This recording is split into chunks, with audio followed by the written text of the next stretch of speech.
In today's video, I'm going to show you one reason why your salespeople aren't probably selling the way they should. And I'm going to show you, if you're a team manager or team leader, what exactly you can do. The first step and one critical step you can take to immediately turn this around. And it's so simple, it's so effective, something that you can just do right now. In fact, from today, you can start to implement this and you start to see your team start to improve. My name is Iyore. We've trained thousands of salespeople across several countries, including Nigeria, Ghana, USA, UAE, Rwanda. I'm an author of several books and resources on sales, and I'm featured on lots of media platforms to talk about successful selling. I worked on an organization where I was going to target to sell to 20 high net worth individuals. I was able to bring in 21 high net worth individuals to the organization in a single month. I also participated in a sales competition where I won, and I was sent for the World Cup and all expense paid trip. I moved to another organization. I was able to double my portfolio by over 100% in just 11 months. I'm CEO for Ultravantage, and our specialty is in Salesforce management. This means we work with sales teams, partnering with the team leads and CEOs to help them optimize sales results and get sales results faster using frameworks, systems, structures, and templates to make execution simple. So quickly, let me walk you through one key step you can take to turn around your team or to make your salespeople start to perform or start to deliver. Now, a lot of times, the reason why salespeople are not delivering the way they should is either because, number one, they have the wrong mindset. Number two, they have the wrong selling skills. Number three, they don't have the right work structure or pattern or strategy. Now, all these three, the wrong mindsets, wrong selling skills, wrong work ethics or structures, all these three can be addressed in one simple step every day. Now, why should this be addressed every day? Your salespeople are becoming. Because you call them salespeople doesn't mean they can sell. It's like because somebody is a footballer, automatically the person doesn't need to train anymore. He can score goals and he can play very well. No. Despite the fact that he's called a footballer, why does he still go through a lot of rigorous training by the coach? Because the only path to excellence is training. And why is training necessary? Because there's a competitor. If there was no competitor and there was no milestone, training would be irrelevant. But training is discussed because we need to upskill the team to make them perform better than others, to help them navigate the obstacles and difficulties and make it impossible for them to fail. Remember, the goal of training is to make it impossible for your team to fail. Now, if let's bring it back to sales. You're a sales professional. You have sales professionals in your team. These sales professionals because they are sales professionals, doesn't mean that automatically they are selling and they can sell. They have a lot of deficiencies.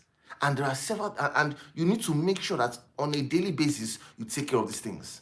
Now, this changes the objective of a sales meeting.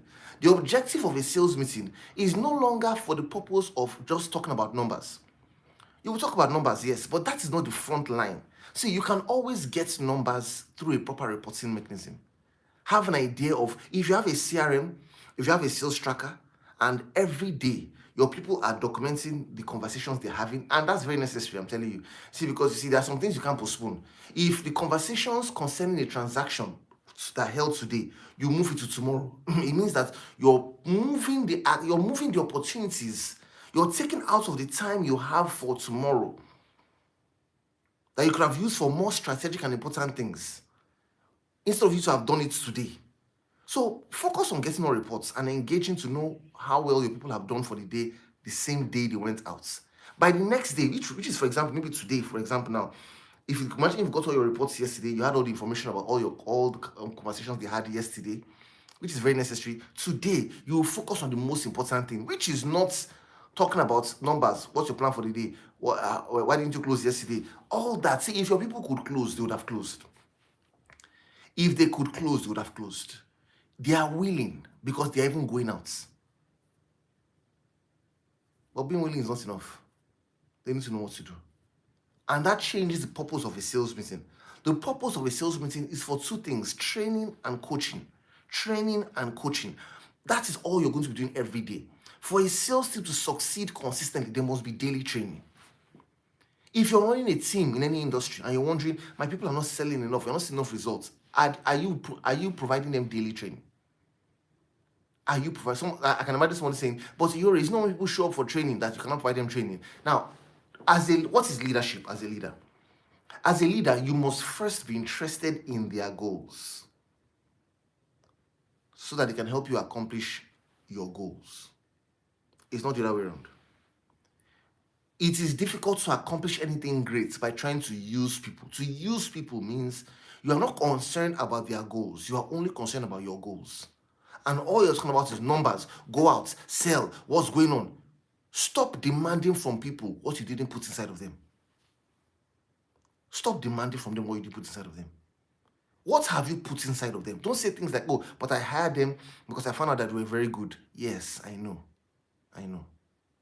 Nevertheless, only demand what you put on the inside.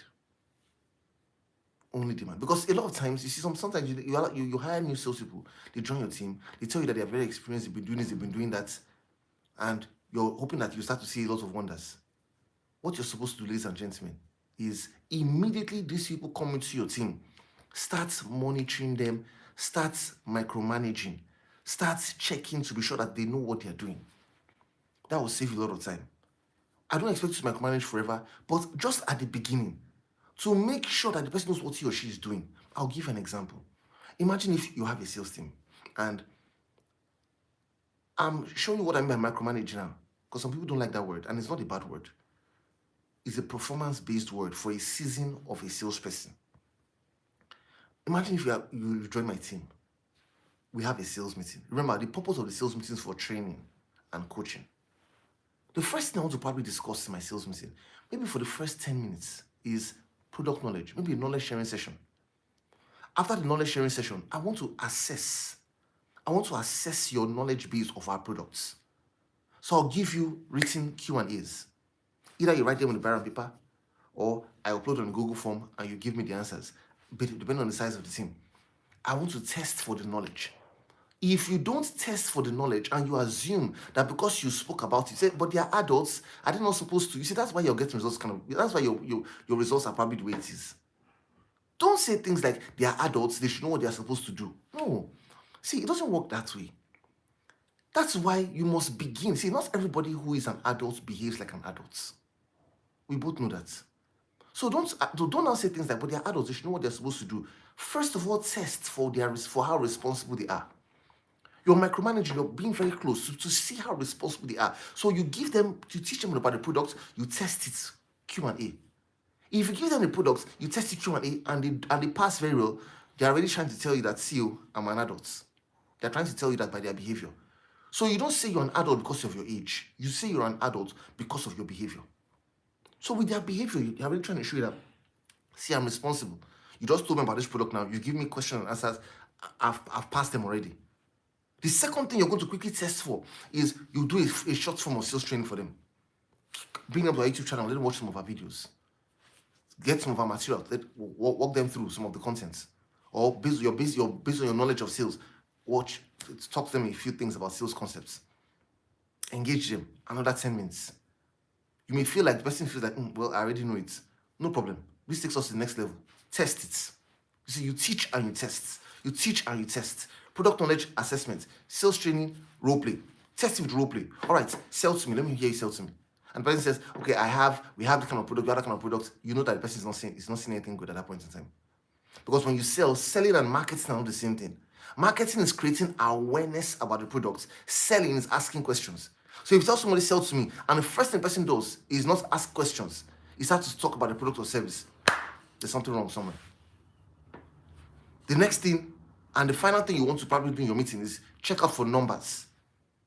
So you can divide your meeting into 3 categories. You have knowledge sharing sessions for product knowledge.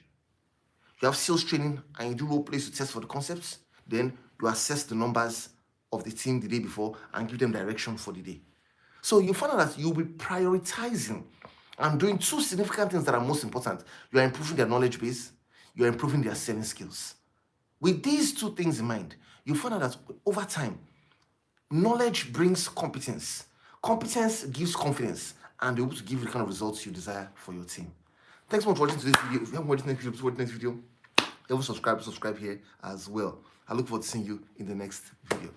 I'll talk to you soon. God bless.